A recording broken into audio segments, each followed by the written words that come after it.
Bonjour tout le monde, ici Philippe Deveau de Ma Santé Financière. Aujourd'hui, dans cette vidéo, je vais vous parler de gestionnaire de documents. Donc, quand on a besoin de financement hypothécaire, on a besoin de partager des documents.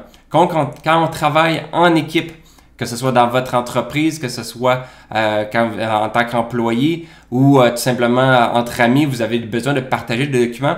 Donc, il faut utiliser souvent une plateforme qui permet de faire ça. Donc, la plateforme aujourd'hui que je vais vous présenter, j'en ai 3 que je vais vous présenter, qui vont vous permettre justement de bien gérer vos documents pour faciliter vos demandes de financement, pour faciliter le partage d'informations, de documents entre les membres de votre équipe ou vos amis. Donc, il y a 3 options que je vais vous présenter aujourd'hui. Donc, on commence avec OneDrive. OK? OneDrive, en réalité, c'est Microsoft. Peut-être que si vous avez un compte Outlook, Hotmail, Live, ou que vous avez un téléphone Windows Phone, ou que vous utilisez un ordinateur avec Windows, habituellement, vous avez un compte qui a été créé, soit un compte Hotmail, Live, Outlook, comme j'ai dit. Et de base, il y a la possibilité d'avoir OneDrive Basic gratuitement. Donc, le OneDrive comprend 5 gigs. Donc, vous pouvez mettre jusqu'à 5 gigs de documents dedans. C'est gratuit. Donc, tout ce que vous avez besoin, c'est d'avoir un compte Outlook, Live ou Hotmail. Ce qui est avantageux, c'est justement, c'est gratuit. Vous pouvez mettre jusqu'à 5 gigs de données. Et le document, habituellement, là, c'est, je pense, vous pouvez uploader, vous pouvez transférer les documents à d'autres personnes, vous pouvez les partager, permettre aux gens qui voient seulement le document. Donc, vous avez cette option-là. Donc, ça, c'est pour, on va dire, commencer à peu de frais. Il y a aussi l'aspect business. Donc, si vous voulez prendre la Microsoft OneDrive for Business, en réalité, ça va vous coûter 6,40 par mois si vous le prenez annuellement. Et ça vous donne accès, et là, c'est un peu plus intéressant, à 1 Tera par user. Donc, 1 terabyte, là, c'est vraiment, pour ceux qui ne connaissent pas la conversion, là, 1 gigabit, c'est 1024 MB. Puis 1 terabit, c'est 1024 gigabits. Donc, on a comme 1000 gigs là-dedans.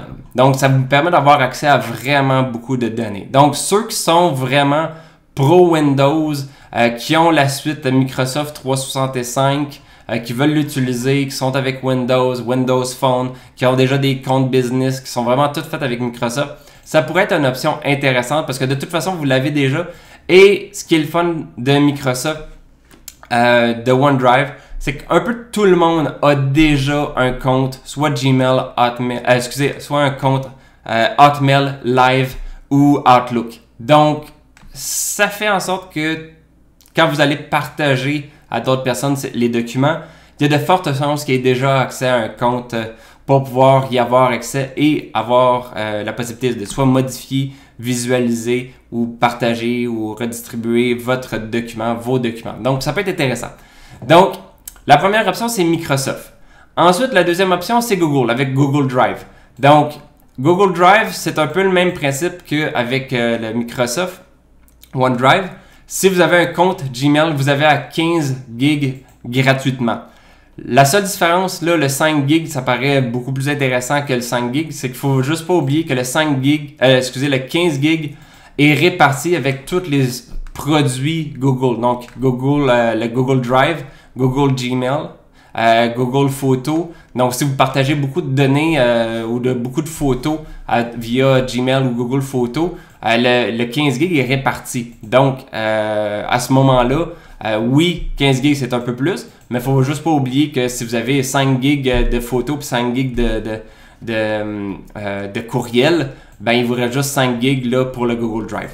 Mais vous avez ce partage-là qui est intéressant.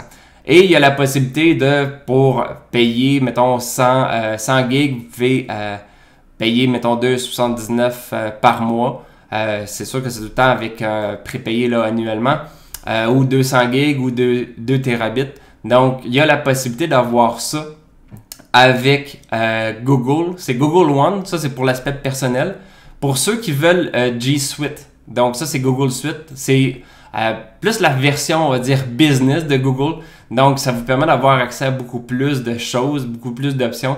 Donc, si vous voulez prendre l'option business, vous allez avoir accès à Gmail, Meet, Chat, Calendar, Drive, Docs, toutes ces affaires-là, Keep et plusieurs autres affaires. Donc, c'est sûr que plus vous prenez un gros forfait, plus il y a d'options, plus c'est gros les possibilités. Donc, si on voit ici, attends, il faut que je le retrouve. Il est ici. Donc, 1 terabit par user si vous êtes moins de 5 users. Puis après ça, ça grossit. Si vous prenez les forfaits, mettons à 15,60 ou 34$ par mois par user. Donc, ce qui est intéressant, que vous prenez le Google One ou Google Drive qui est plus personnel ou bien le G Suite qui est plus business. Ce qui est le fun, c'est que, encore un peu comme Microsoft, pas mal tout le monde a un compte Gmail parce que pour avoir un téléphone Android, il faut un compte Gmail. Et Android, c'est probablement au Canada, c'est peut-être le deuxième plus utilisé après iPhone. Mais même les utilisateurs iPhone ont besoin d'un courriel. Et plusieurs de ceux-là vont prendre soit un courriel Outlook, Hotmail Live ou bien Gmail. Donc Gmail est très bien représenté également, peut-être même un peu plus que Microsoft. Ce qui fait en sorte que quand vous allez partager à des personnes, il y a de fortes chances qu'il y ait déjà un compte Gmail qui permet d'avoir accès aux documents que vous allez partager. Donc, relativement intéressant. Donc, les deux premières options, c'est vraiment pour l'aspect simplicité, si je peux dire ça comme ça, par le fait que pas mal tout le monde a un compte Gmail et ou un compte Outlook Live Hotmail. Okay? Moi, personnellement, j'ai les deux. Donc, ça se peut que vous-même aussi, vous aviez les deux. La majorité des gens ont probablement également les deux. Donc, c'est l'aspect simplicité par rapport à ça. Par contre, je veux vous proposer une troisième option. Et moi, personnellement, c'est l'option que je privilégie, qui est Zoho Docs. Okay? C'est sûr que dépendant quand est-ce que vous allez regarder cette vidéo-ci, peut-être que Zoho Docs n'existera plus. Il va être transféré en WorkDrive. Okay? Ils ne disent pas nulle part dans le site, mais c'est juste que moi, j'ai ça depuis longtemps. Donc, je reçois des courriels pour savoir c'est quoi les changements. Et dans les prochains changements, Doc va être remplacé par WorkDrive. Techniquement, c'est un peu la même affaire. C'est juste que WorkDrive a des fonctionnalités un petit peu plus avancées, plus intéressantes que Doc.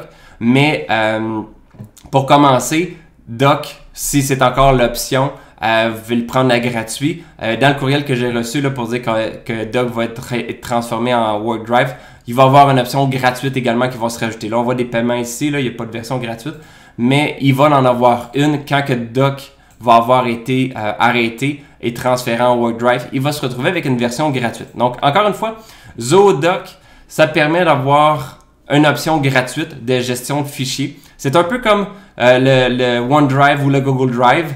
Dans le cas de Zoho, pour l'option gratuite, c'est 5 gigs que vous allez avoir avec 1 gig de file upload. Donc, techniquement, c'est un peu le même principe que les autres. Les mêmes fonctionnalités qu'on utilise OneDrive, Google Drive ou Zoho. Chacun a leur suite Office. Donc, Microsoft, c'est la suite Microsoft Office Online. Google Drive, c'est Google Office Online. Et pour ce qui est de Zoho, c'est Zoho Office. Donc, à ce moment-là, vous avez également aussi des documents comme Word, Excel, PowerPoint, mais à la sauce Office de Zoho. Donc, vous avez accès à tout ça. Donc, pourquoi que je vous parle de cette option-là, qui est soit Google Doc ou, Zoho Doc ou Zoho WorkDrive, c'est vraiment, comme ici, on le voit qu'il y a un petit peu plus de formats qui sont utilisés. C'est un peu mieux fait pour le Team Folder. Donc, on partage vraiment plus facilement les documents. Et dans les trois options, c'est vrai, j'ai oublié de dire, il y a toutes les possibilités d'avoir des desktop sync. Donc, je vais vous montrer à quoi ça ressemble en réalité. Ici, bon. Moi, j'ai les deux, là. J'ai le Zoho Doc et le Zoho WorkDrive vu que je suis comme entre les deux. Donc, ça fait en sorte que j'ai dans tous mes documents, vous voyez le Download Music, donc j'ai le Zoho Doc et le Zoho WorkDrive. Donc, si je clique dessus, j'ai accès à tous les documents que j'ai disponible si je vais sur mon Zoodoc. Même affaire par rapport au WorkDrive. WorkDrive, c'est différent. Mes fichiers général. Général, ça veut dire que c'est disponible à toute l'équipe. Donc, si vous êtes plusieurs dans l'équipe, ça, c'est disponible à toute l'équipe. My Folder, ça veut dire que c'est juste ma section à moi, que juste moi qui ai accès. Donc, le Desktop Sync fait en sorte là, que vous avez la possibilité de synchroniser ce que vous avez en ligne avec votre disque dur de votre ordinateur. Ce qui veut dire que les deux sont synchronisés. Donc, pourquoi que je vous parle de Zoho comme option et pourquoi je la privilégie? En fait, c'est surtout du point de vue business. Okay? Pour ceux qui n'ont pas nécessairement de business, qui ne veulent pas faire d'investissement, ils n'ont pas d'entreprise, et que c'est juste pour partager des documents entre amis, à ce moment-là, Microsoft et Google sont probablement les plus intéressants. Par contre, si vous voulez partir une business ou vous en avez déjà une, ou que si vous voulez faire de l'investissement, donc ça c'est un autre business également d'un certain point, à ce moment-là, vous avez besoin d'outils plus avancés pour vous aider dans la business. Et là, je ne rentrerai pas dans les détails, mais Zoho, juste pour vous montrer un exemple, ok? Je vais juste mettre la souris sur le All Product. Zoho, là, vous avez la possibilité d'avoir un CRM. Ça, c'est comme un pipeline. Les formulaires. Sales IQ, ça, c'est vraiment intéressant. C'est sur votre site web là, de pouvoir tracker un peu toutes les personnes qui sont sur le site web et chatter avec eux autres. Booking, c'est prendre des rendez-vous. Marketing, le social, là, c'est pour gérer vos réseaux sociaux. Ça, c'est Campaign, c'est pour gérer les envois de masse de courriels.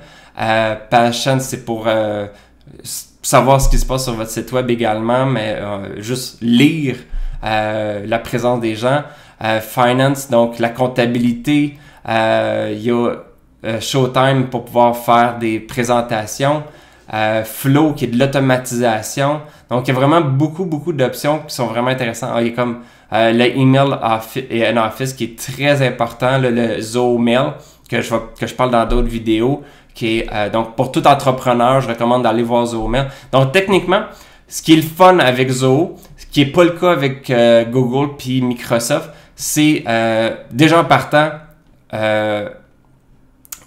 Zoho offre un CRM qui est hyper puissant, offre également un courriel qui est hyper puissant également et offre beaucoup de produits, d'options pour les entrepreneurs. Ce qui fait en sorte que si vous voulez partir une business, que ce soit en immobilier ou vraiment une vraie business, à ce moment-là, le fait de commencer avec Zoho et d'utiliser Zoho, mettons Zoodoc, si c'est votre premier que vous utilisez, si vous commencez avec ça, ben à un moment donné, vous allez pouvoir rajouter, mettons, Zoho Mail, après ça, Zoho Project, après ça, Zoho Flow, après ça, vous allez pouvoir en rajouter. Puis à un moment donné, vous allez voir, ça va être tellement intéressant que vous allez prendre l'option, je ne sais pas si on le voit ici, ouais, on le voit, le Zoho One, qui est vraiment puissant.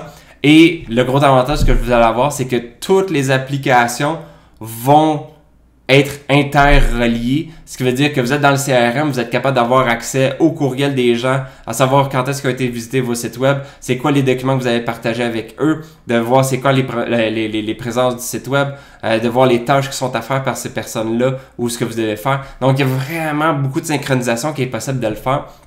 Donc, pour les entrepreneurs et mots-preneurs, je vous recommande fortement Zoodoc ou Zoho WorkDrive là, quand l'option gratuite va être rendue disponible, ou si vous prenez, mettons, vous êtes déjà prêt à payer là, pour avoir davantage de données. Donc, Zoho Doc ou Zoho WorkDrive, c'est l'option que je recommande, c'est l'option que j'utilise personnellement. J'ai mes comptes Google Drive et OneDrive avec Microsoft, sauf que je les utilise plus parce que Zoodoc est rendu tellement intégré dans ma plateforme que c'est plus facile pour moi à ce moment-là d'utiliser ça que d'utiliser autre. La seule point négatif, si je peux dire, avec ça, il n'y en a pas vraiment, mais c'est juste le fait que c'est pas tout le monde qui a un compte Zoho. Donc, si vous voulez partager, ben, ça se peut que les gens aient besoin de créer eux autres aussi un compte Zoho pour pouvoir avoir accès aux documents et les modifier. Donc, c'est le simple petit bémol, si je peux dire comme ça.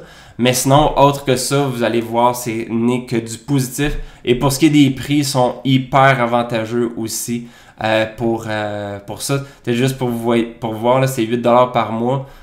pour un team, puis vous allez avoir 5 terabits, tandis qu'avec les autres, vous n'êtes même pas à ça. C'est 1 Tera par user. Donc, tu sais, c'est comme les données pour 34$. Là. On parle par user, puis là, ici, c'est 8$ par user. Là. Donc, c'est comme pas comparable. Donc, Zoho est vraiment, vraiment intéressant, vraiment populaire. Donc, c'est ça, je voulais vous présenter ces 3 options-là. À vous de faire votre choix. Je vais faire d'autres vidéos pour vous expliquer un petit peu plus comment gérer un peu vos documents via là-dedans, surtout pour ceux qui ont besoin de financement hypothécaire et qui veulent utiliser ce gestionnaire de fichiers-là pour pouvoir partager toutes les informations à vos courtiers et démarcheurs hypothécaires ou si vous voulez utiliser vos partenaires dans votre entreprise. Donc voilà, je vous souhaite une bonne journée et un bon enrichissement.